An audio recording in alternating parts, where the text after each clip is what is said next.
But how do you describe baseball to the uninitiated? NPR's Scott Simon thought he'd give it a try. Sometimes it takes outsiders to help you see what you love in a fresh way. My wife and I took a couple of friends to a baseball game this week, Anne-Marie from France and Nishant from India. Our 4-year-old brought her glove and ate a tub of cotton candy. Our 7-month-old tried to eat the glove. Anne-Marie pointed at the field in surprise and asked, "How old are these athletes?" I got defensive. Baseball's a game of complexities, I said. It takes time to learn the subtleties. Most great stars are in their 30s. Then I realized she'd pointed at the Chicago Cubs' first base coach. Matt Sinatra is 49, which is not much older than Roger Clemens, but from the look of it, Matt Sinatra's been hired for his baseball acumen, not his athletic prowess. He certainly isn't the conditioning coach. The game was played in Washington, D.C., but half the crowd seemed to be draped in Cubby blue. Cub fans seemed to wear team jerseys and silly hats. The Nat fans kept sending messages on their BlackBerries. Our 4-year-old ate a hot dog. Our 7-month-old ate her napkin. I explained the game's essentials to our friends. If the pitcher throws a ball over the plate, it's a strike. Unless it misses, then it's a ball. Or if it's a hit unless it's caught, then it's an out.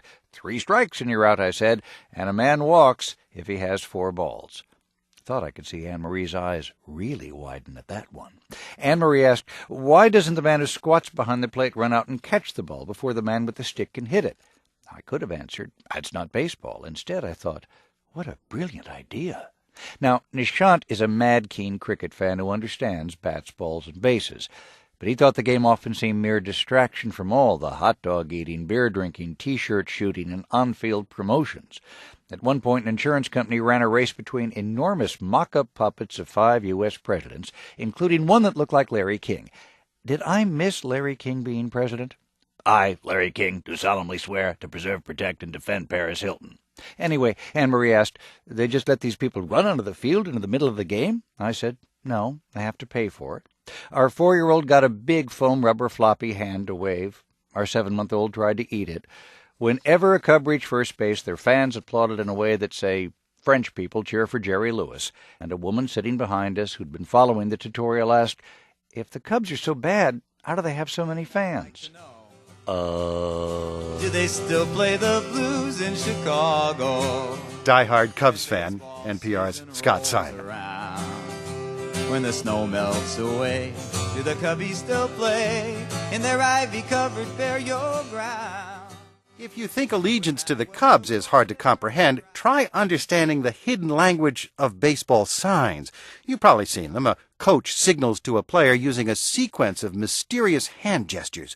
NPR's Melissa Block decided to investigate.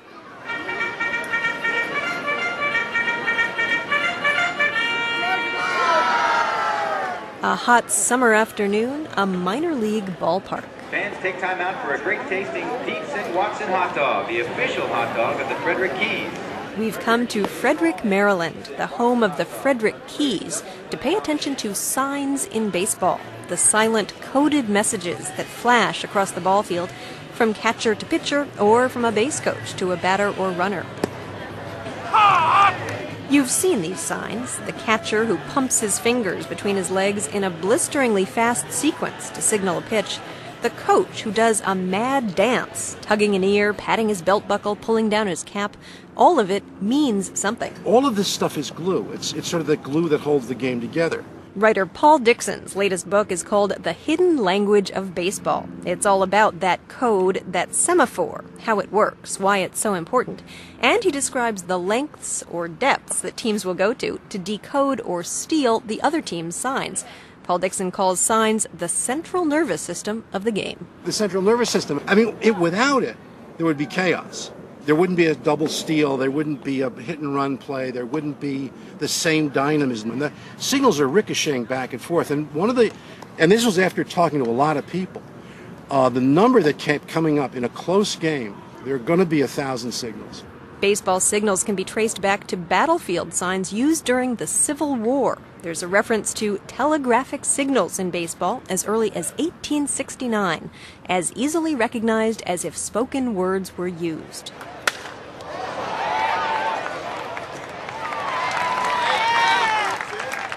But not so easily recognized at this Keys game against the Potomac Cannons.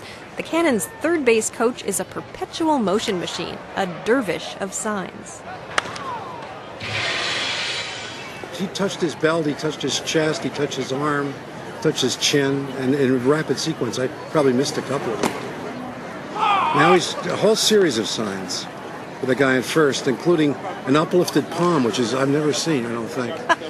It looked like he was juggling there for a second. Or begging for alms or something. See, there's no signs jail where you go if you come up with a sign that's unconventional. I mean, you Do whatever you want. can do anything you want. Designated hitter, Gary Cates. Before the game, we asked the Keys manager, Tom Lawless, what the tools are in his arsenal. Oh, you got your head, you got your ears, you got your nose, you got your chin, you got your chest, you got your legs, you got your belt buckle, you got all kinds of those places. You got your arms, you got your wrist, you got your elbow. You can touch anything you want. But the thing is, it's not just body parts. It's gestures, position. The sequence matters. Only the last thing touched might count, or the first. It's all part of an intricate code. You know, people say that they can pick up your signs. Well, you got to be pretty good at picking up signs. If somebody down there is flashing a whole lot of signs, you got no chance. You got no chance. I mean, you can go to the front of the coach's box and the sign's on. If I go to the back of the coaching box and put the same sign on, it's not on. So it's where you're standing and what you're doing. Well, it could be. It could be. You're not telling. I'm not telling. Never give away secrets. It's the top of the first inning. The Cannons have a runner on first. The third base coach flashes a sign. He's raising his arms like I think he wants people's attention. And the guy on first is watching like a hawk. Watching because a missed sign can turn a close game, even a World Series, on its head. Guys miss signs all the time. It happens way too often. Hugh Quattlebaum is an infielder for the Keys. He's 25, has played in the minors for 4 years. The worst for me is when it's sort of a hit and run, when the runner gives himself up, expecting you to swing the bat, and you miss the sign. He gets thrown out by 20 feet, making him look bad. Then now you're letting down your teammate, and it's a friend of yours, and you feel real bad about that. So that makes a big difference when you miss those signs. So that'll sink in, and you make that mistake once, you probably won't do it again. And if you do miss a sign, there will be a fine. Here in the bottom rung of the minors, you might have to buy somebody an ice cream. But up the ranks, it'll cost you big time, though nobody wants to divulge exactly how much. Here in Frederick, the Cannons have another runner on first. There he goes. Well, there goes the steal, yeah. There was a sign there, he was told. The players have signs to signal they've missed the sign from a coach. There might be a sign that a sign is canceled or reversed. How can they possibly keep track? Writer Paul Dixon says it's in their blood. These guys are drilled with it. They're drilled with it from the time they're in Little League. They do it all the time. They work on it. I've been told they work on it in hotel lobbies. They work on it on the bus on the way to the park. It's what they do. And the last tool, everybody talks about a ball player's tools, his various abilities. The last tool is intelligence. That's the last cut line. So these things are dynamic, and they are ever-changing, and they're complicated.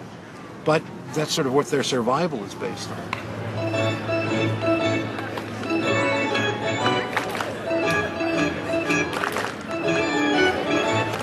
See, he's going again, a hole when he's pumping his fists together, he's touching his elbows.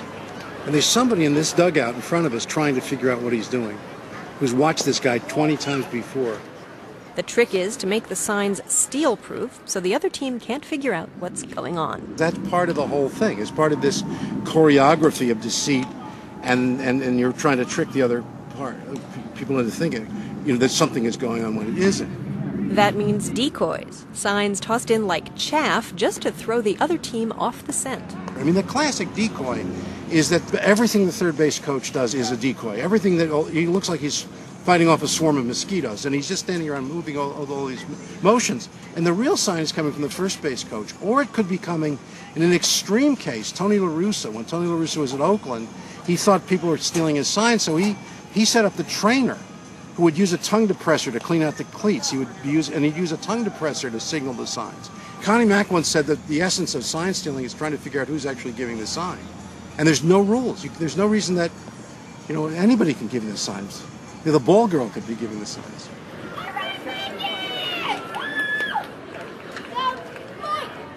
Now the Keys' first base coach makes a gesture. Again, he's rubbing his stomach. Is that a sign? I doubt it. I think he's been a statue all the way along. He may just have an itch on his stomach. There's a long and notorious history of sign stealing in baseball. A team member out somewhere behind a scoreboard with a spyglass or binoculars to figure out what pitch is coming, then signaling that to his batters. Most likely 1 for a fastball, 2 for a curve, 3 for a changeup. The first time there's actually somebody caught stealing signs using the binoculars in a tent outside the park is in Hartford in the early 1870s. So it goes back to right to the beginning of the game. It's always been part of the game. Yeah. And over the years, sign stealing has been refined. In 1900, the Phillies were stealing signs from the outfield with binoculars, then relaying them by Morse code through an underground telegraphic device to the third base coach, who would feel the vibrathrobs through his feet and in turn pass the signs on to the batter. Most famously, the New York Giants have admitted they were using a telescope to steal signs and a buzzer system to relay them in the 1951 playoff game against the Brooklyn Dodgers, which they ultimately won with Bobby Thompson's shot heard round the world. All of this, says Paul Dixon, hinges on the pace of baseball. If it was a faster sport, all this stuff wouldn't work.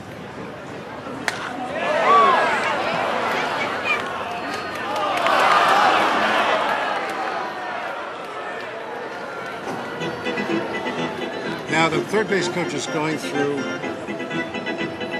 another elaborate, he's probably up to a dozen signs. He's doing it in time to the music, too. Right. And then he ends up with this clapping, which he's told the first guy in first to do something. Sure enough, the runner on first makes a dash for second base. He had the steal sign, and it didn't work. By the end of the game, we're really no closer to figuring out the signs than we were when we started. I mean, half the fun is looking at the game at a different level and just enjoying the fact that you really can't figure it out, but you know something's going on that the guy next to you might not know about. Which is an elliptical way of saying it's very, very, very hard to decode these things. Author Paul Dixon talking to NPR's Melissa Block at Harry Grove Stadium in Frederick, Maryland, home of the Frederick Keys. His book is called The Hidden Language of Baseball.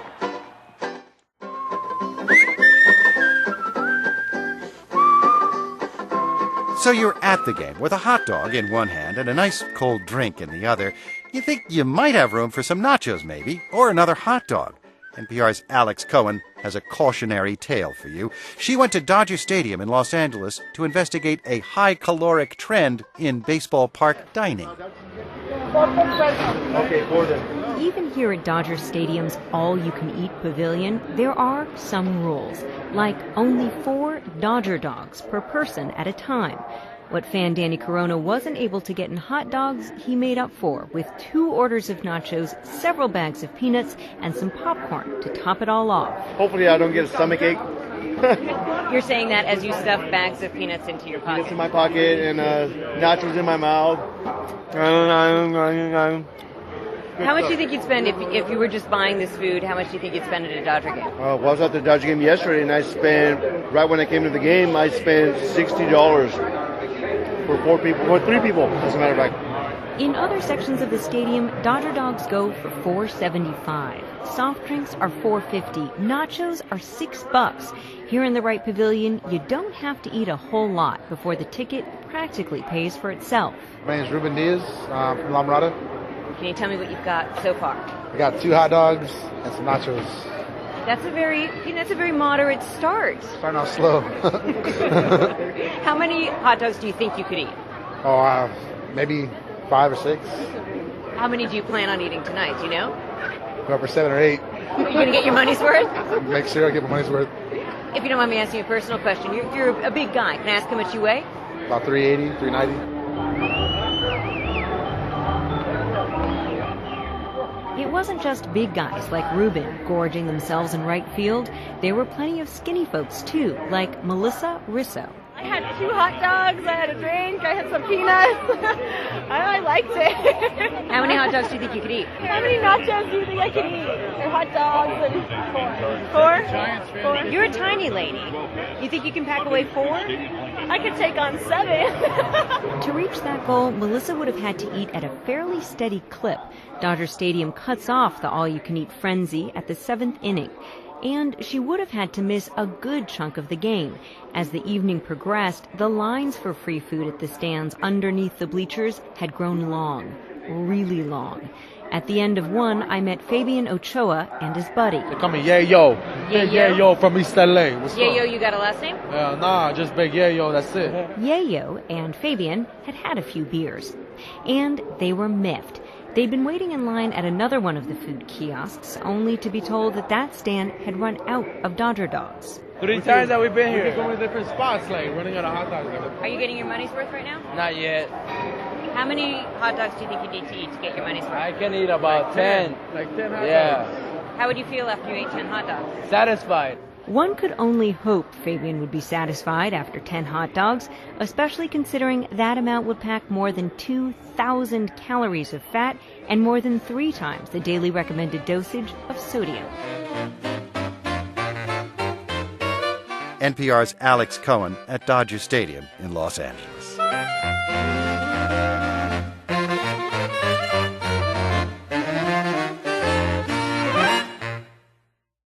Some time-honored baseball traditions seem like they've been around forever, like the World Series.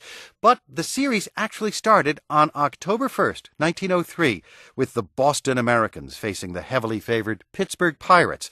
Author Louis Mazer told Bob Edwards that the World Series was created as a way to settle a feud between the National League and its upstart rival. The American League is formed in 1901 to compete against the National League, which had something of a monopoly on baseball through the 1890s. The American League challenged the National League, and they did so in a variety of ways. It cost less money to go to an American League game than a National League game, so they drew fans away from National League parks. They also rated the National League for players. Within 2 years, it was clear that the American League was gaining in popularity over the National League. And this series was like the first Super Bowl when the AFL was struggling for credibility against the National Football League.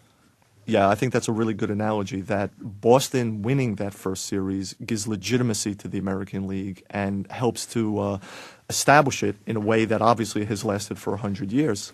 So it was Pittsburgh and Boston. Pittsburgh had Honus Wagner. Boston had Jimmy Collins and Cy Young. That's right. And Pittsburgh also had player-manager Fred Clark, and the 4 of them are the 4 who are in the Hall of Fame. Pittsburgh took control pretty early.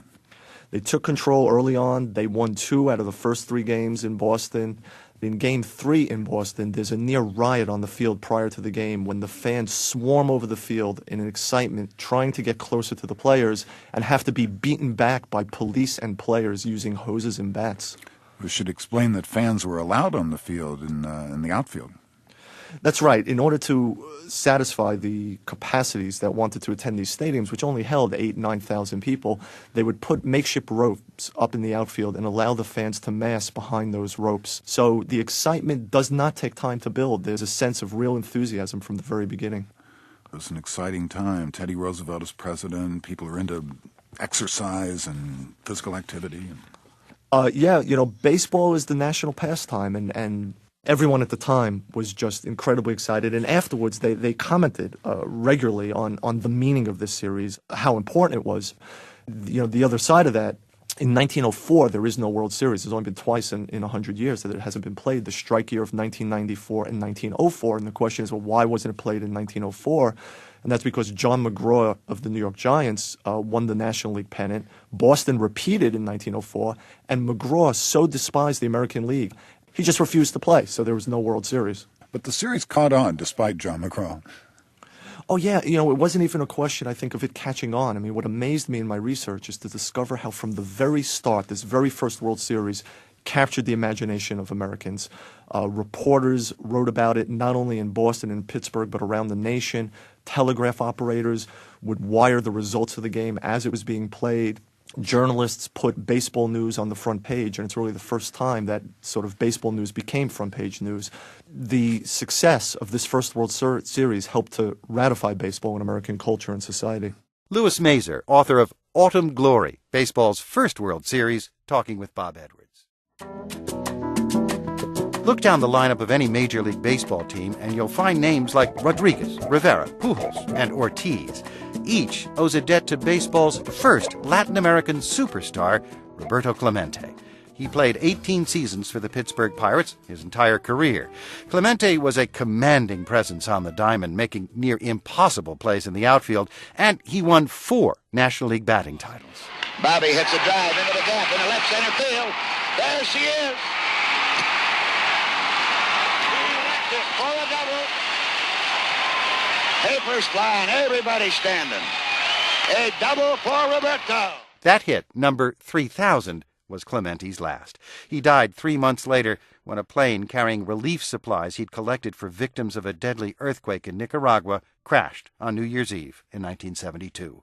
David Marinas, author of Clemente, The Passion and Grace of Baseball's Last Hero, talked with NPR's Don Gagné. What was it like for a young ball player like Clemente, 18 years old or so, coming to the U.S. to play baseball in the mid-1950s? Jackie Robinson had already broken the color barrier, but were there other barriers he encountered? Absolutely. Remember, he came from Puerto Rico, which I think all societies have certain racism, but there was no segregation in Puerto Rico. The great Negro League players from the U.S. would go down to Puerto Rico to play before they could play in the United States. So Clemente came from a place where being a black Latino was not a bar to anything. He came to Pittsburgh, had no Latin community whatsoever. For many, many years, the sports writers would quote him in broken English. You know, there was a big headline that said, "I get heat," when he got the winning hit in an all-star game instead of hit, H-E-E-T. It infuriated Clemente, and so the adjustment took a long time for Clemente, but he did it. And one of the great testaments is that Pittsburgh, sort of the quintessential blue-collar steel town, you know, white ethnic dominant, came to love Roberto Clemente. I'd like to ask you to read a passage from the book, page 187, about how seriously Clemente took every single aspect of the game, including every single at-bat. Clemente would never smile preparing for a plate appearance. When he approached the rack inside the dugout, his attitude was that of a surgeon toward his instruments, or a toreador toward his swords. He knew these bats, these Frenchy U-Halt models. He had studied them from the moment a new shipment came in during spring training. He was as tuned to them as he was to his body, and his choice might depend on his mood, or the fitness of his lower back, or the pitcher on the mound, or something he saw in the grain of wood. Not ready yet to decide, he would haul 2 or 3 bats out to the on-deck circle, carrying them all in one hand. Then he would kneel, left knee bent at 90 degrees, right knee touching the ground, posture erect, the bats draped elegantly against his thigh. One by one he would pick them up, heft them, as he stared at the pitcher, and wipe them with his rag.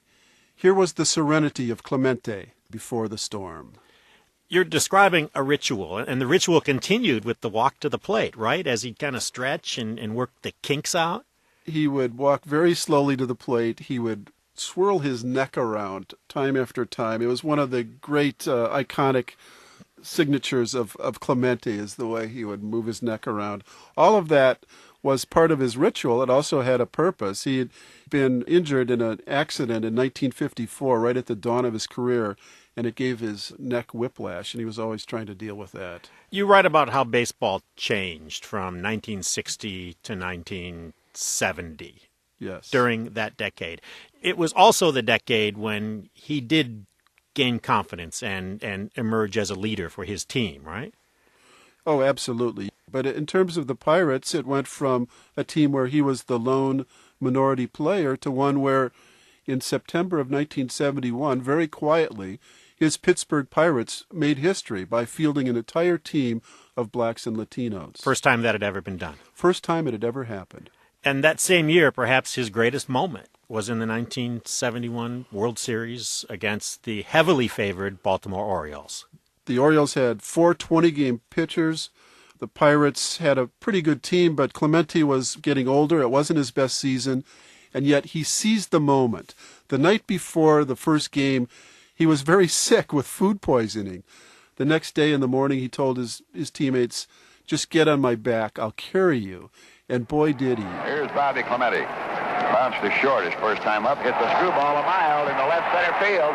It is going. It is gone. And he chose in the clubhouse, as he was being interviewed afterwards, to say, "First I want to say something in Spanish, to my parents back in Puerto Rico.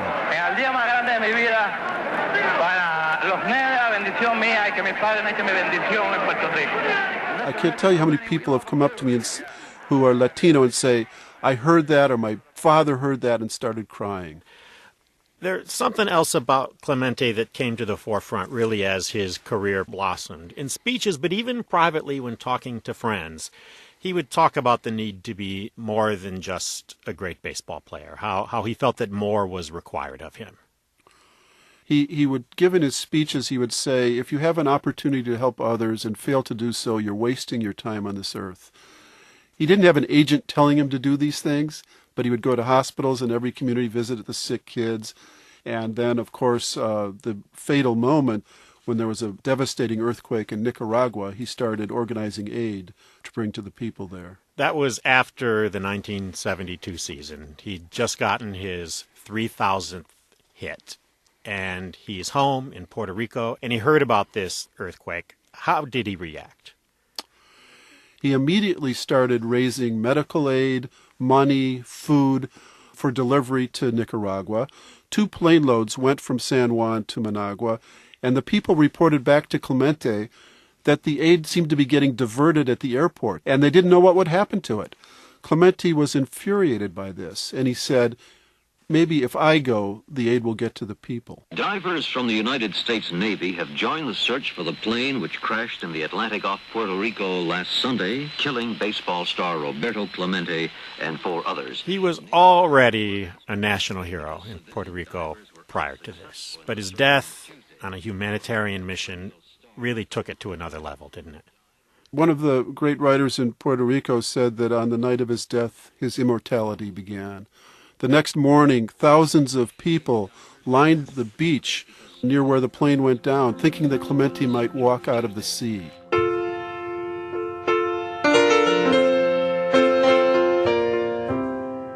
David Marinas, author of Clemente, The Passion and Grace of Baseball's Last Hero, spoke with NPR's Don Gagné.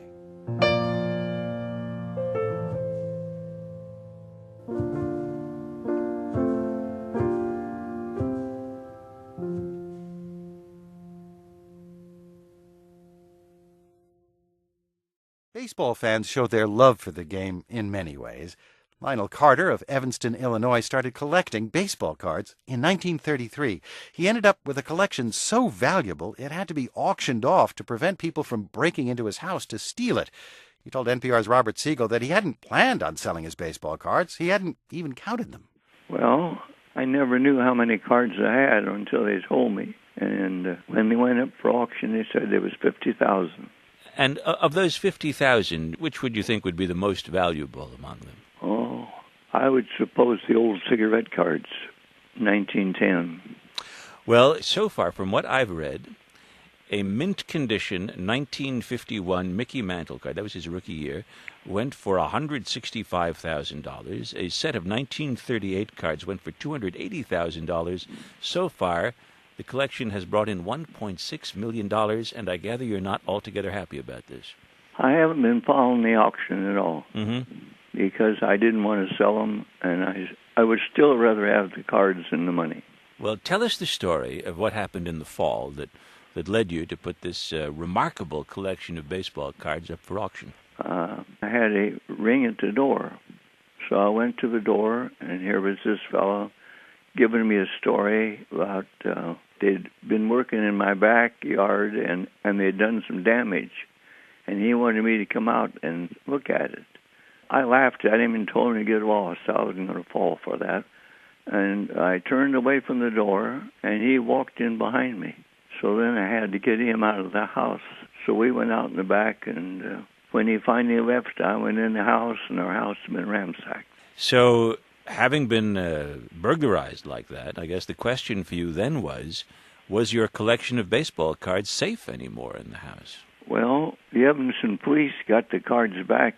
It was about $250,000 worth, and they got them back because they had a suspect in mind. And they gave me the choice, do you want to prosecute or do you want your cards back? And I said, I'll take the cards back.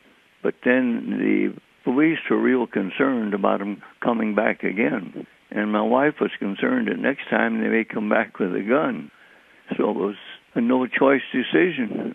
Well, what about, though? I know you worked as a bank officer all your life. What about safety deposit box in a bank to store the cards somewhere safe? For 50,000 cards in albums, you'd have to go down to the bank to show them to anybody. So it wasn't a good idea. Yeah. It's a great tribute to you as a collector that some of your cards, when they went up for auction, like the 1951, I guess it's a Topps Mickey Mantle card, that sold for, according to at least one source I'm looking at, 3 times what similar cards have commanded because your cards were in such excellent condition. All my cards were in excellent condition. And you're telling me that as these reports file out of $250,000 for these cards that you put up for auction and $160 for those and over $1 million, you're not paying attention to this. You're not. No, I'm not following it. Those cards meant so much to me. I don't care about the money. Lionel Carter of Evanston, Illinois, speaking with NPR's Robert Siegel. Mamie Peanut Johnson's baseball card probably made a few people look twice. She was black and only one of 3 women ever to play alongside men in the Negro Leagues. Johnson was a starting pitcher for the Indianapolis Clowns in the early 1950s, the same team that gave Hank Aaron his first job in professional baseball. She told Bob Edwards about her early rejection by the all-white, all-girl leagues. They didn't let us try out. They just looked at us like we were crazy, as if to say, what do you want? And in fact, I'm so proud and I'm so glad that they didn't let me try out because I wouldn't be here doing what I'm doing now. I would be just another lady ball player somewhere, but now I'm proud to say I'm the only and the first lady major league pitcher.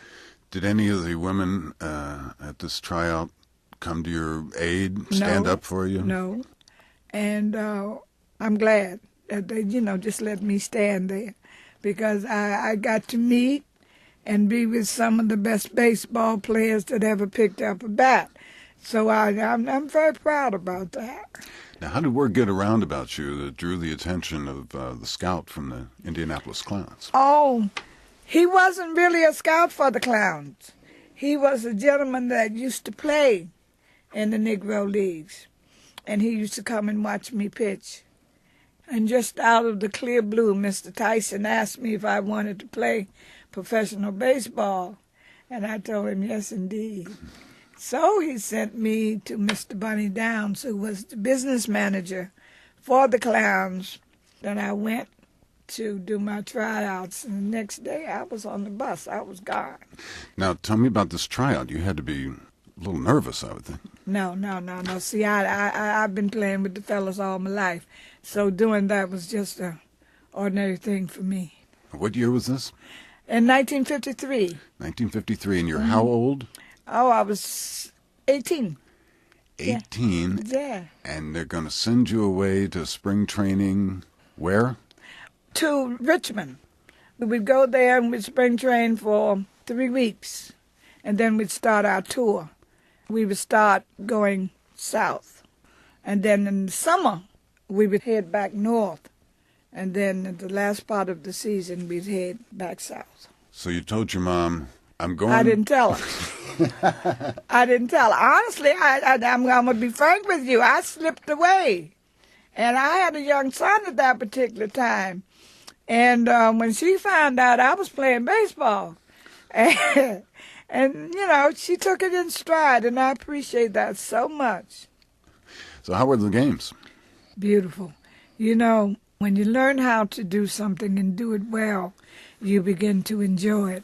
That's just like having a job. If you enjoy what you're doing, you don't mind going to work. Well, as much as you love baseball, you were going off to be with a whole bunch of guys. Were you a bit nervous about that? No. I've been playing with the fellas all the time. They were just a group of different gentlemen at that particular time. That's all. Well, ball players can get a little rowdy. Well, I can get rowdy too. That's not a problem. You get rowdy, I can get rowdy too, So, I met some of the nicest gentlemen I could ever meet. They treated you okay? Oh, yes, and I got the highest respect in the world from all of them. But like I tell everybody now, you got your gentlemen and then you got your men. See, now your men over here, some of them don't know how to act. So, but after you prove yourself as to what you came there for, then you don't have any problem out of them either. After you strike 3 or 4 of them out, and it's all right. There was some who resented having a woman there. Well, those were the men, And I have to say, I got a lot of help from a lot of the gentlemen because a lot of people don't know sandlot ball is a whole lot different than Major League Baseball. And there's a lot that I had to learn, and I was very thankful for that. Now, the Negro Leagues, explain about this, because this was an interesting life. You were on the road a lot in a lot of places that, there weren't a lot of swanky hotels for the Negro League players. Well, the 3 women, Tony, myself, and Connie, we mostly stayed in people's homes. But the gentlemen, they stayed in the hotels or the rooming houses. And most of the times we slept on the bus because we played most of our games at night and we rode all day. So getting into a bed maybe once every 3 weeks was beautiful. What strikeout do you savor the most? What's the one you keep replaying in your head? Mr. Satchel Paige, he was a sweet gentleman. He was kind enough to help me to perfect the curveball. I knew how to throw it, but the technique that he gave me helped me so much in my baseball career. See, then I was able to strike a whole lot of fellas out there, and I appreciated that so much. Satchel had many variations. Oh, yes, he did. Oh, yes, he did, and I know he was a fine gentleman. Your record was 33-8? Yes. Wow, that's pretty good. That's a high percentage. Well, see, I wasn't out there by myself. I had some fellas behind me that were good, too. And with their help, it gave me a good winning record. What kind of hitter were you? Oh, what was it, 262, 268. For a pitcher? Not shabby at all. Well, see, we were ball players. And this is what we had to do. See, we didn't have this thing about this designated hitter. We didn't have that. So in order to stay there, you had to be able to do more than one thing. Mamie Peanut Johnson talking to Bob Edwards. There's a sizable part of America that just doesn't get the game of baseball. Some don't understand it. Others think it's too slow. Washington journalist Sidney Trent went so far as to call herself a baseball widow. Then, one spring day at the start of the baseball season, she decided to turn things around. She told her story to NPR's Michelle Martin. I was just kind of ranting about why it is that people get so into sports and practically throw themselves off a cliff. And so, I was telling, my boss this, and he said, that's a great story idea. You should try to make yourself a fan over the course of a season. I didn't really leap at the prospect. Well, yeah, I was skeptical about my ability to do it because I thought, well, shoot, if I were able to do this, wouldn't I have done it a long time ago? But at the same time, I was curious about how people reach that state and, what it would be like to experience it. Well, what was your baseline, though? Did you have no interest in sports at all? I mean, was there any other experience that you could readily translate, or you just were just not feeling it? I did not grow up playing sports. We didn't talk about sports in my house. And, and I guess I thought, well, it's very into presidential politics during the last election. I mean, weren't we all? And so I was thinking, maybe it's similar to that. It's like an affiliation that is stamped on you in childhood, whether you're Republican or Democrat. And that's where all of that passion comes from. So that was probably my closest parallel, is getting into political races. What did you do to get immersed in the life of the baseball fan? We decided that I was going to be somebody the reader could relate to, so I wasn't going to take advantage of my ability to interview people at the Nationals or, to do a lot of, research. So I mainly just relied on the Post, the sports pages, and people I knew who were into baseball. And then, I would go to games occasionally. And I tried to listen on the radio, and I think I'll be doing more of that this season. But you also went to spring training. I went to spring training, and that's great because it's so beautiful. It's just so relaxed, and you're very kind of up close and personal watching the players. Did you get autographs? I did. I sure did. I got Jose Vidro to give me an autograph, and I immediately, felt this kind of surge of thinking he was a good guy, and maybe I would pay attention to him, maybe realize how that kind of personal contact with a player can make a difference. Was it helpful to find somebody to root for? For me, that made all the difference. I have to tell you, I really wound up rooting for Alfonso Soriano because he turned out to be, not only a great player, kind of a charismatic, flashy player, but also seemed to me to be a pretty decent guy. And for me, I know it's cliche because they say this is true of women when it comes to hooking into sports. Being able to kind of humanize one of the players and kind of get an attachment to a person out there was important because it was a pretty lousy season.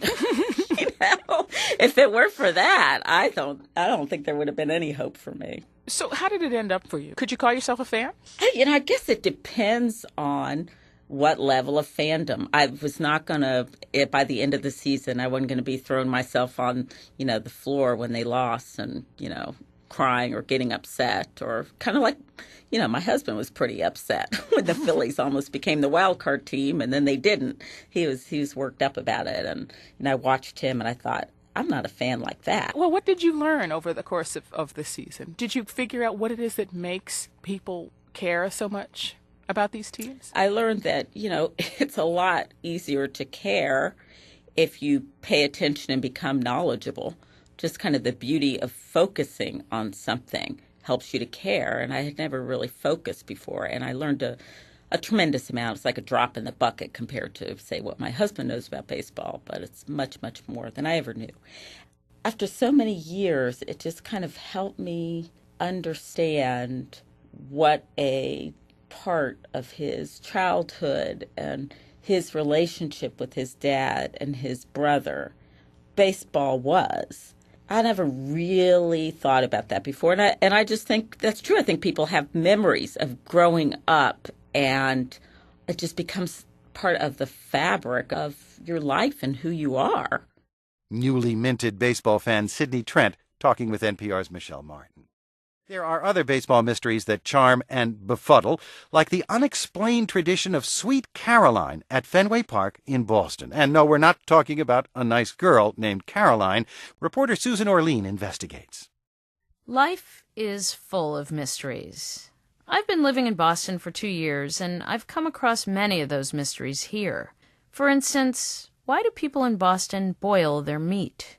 Why are they so fond of whale embroidery on their pants? And then there's the singing in the middle of the 8th inning at Fenway Park. Of course, every baseball game includes singing, the national anthem, Take Me Out to the Ball Game. But at Fenway Park, the mystery isn't the singing, it's the song.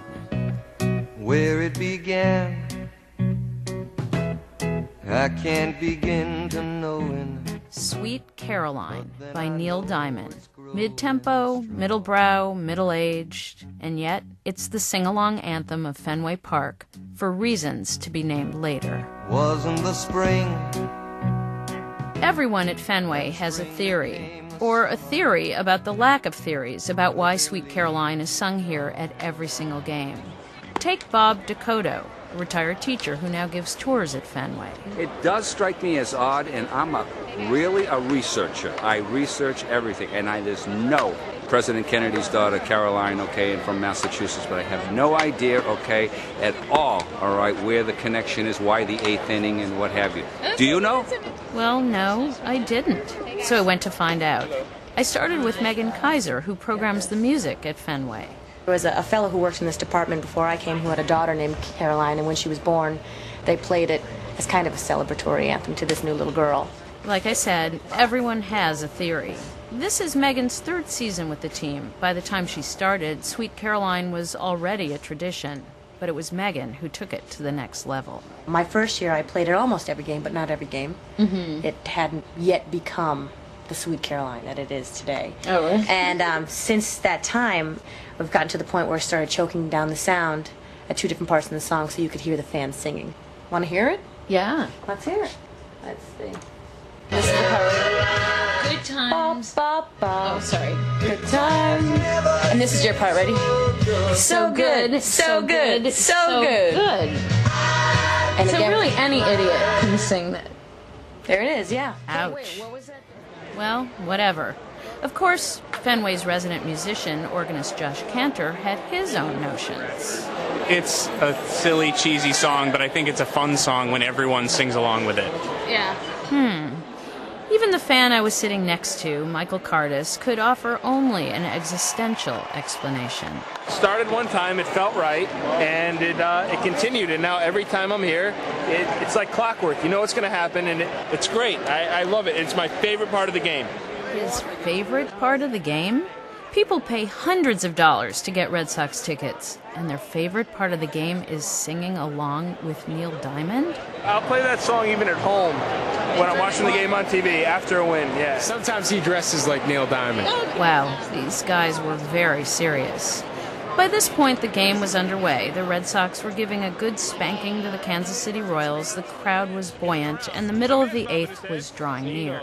Everyone was warming up their vocal cords. Finally, the big moment. Here we go, ladies! Here we go! Sweet Caroline! Beautiful. And yet, I felt unrequited. I still felt the need to clear up the Sweet Caroline mystery, and finally, I did. I spoke to a woman named Amy Tooby, who had been the music director before Megan Kaiser. It was Amy who started playing Sweet Caroline. The reason? She just liked the song. That's it, she just liked the song, and when she played it at Fenway the first time, 8 years ago, people went crazy. Good times never seem so good. So good, so good, so good. So good, so good, so good, so bad. Sweet Caroline. Good times never seem so good. So good, so good, so good. Sweet Caroline. I believe they never come. Susan Orlean is a staff writer at The New Yorker magazine.